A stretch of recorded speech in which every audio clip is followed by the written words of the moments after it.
বিসমিল্লাহির রহমানির রহিম। আমি মরহুমা বেগম খালেদা জিয়ার বড় সন্তান তারেক রহমান। আমি আজকে এখানে উপস্থিত সকল ভাইয়েরা এবং বোনেরা যারা উপস্থিত আছেন,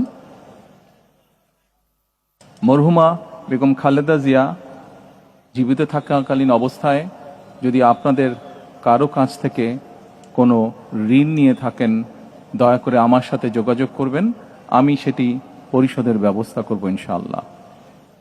একই সাথে উনি জীবিত থাকাকালীন অবস্থায় ওনার কোনো ব্যবহারে, ওনার কোনো কথায় যদি কেউ আঘাত পেয়ে থাকেন, তাহলে মরহুমার পক্ষ থেকে আমি আপনাদের কাছে ক্ষমা প্রার্থী। দোয়া করবেন আল্লাহ তাআলা যাতে ওনাকে বেহেশত দান করেন। আসসালামু আলাইকুম। আসসালামু আলাইকুম।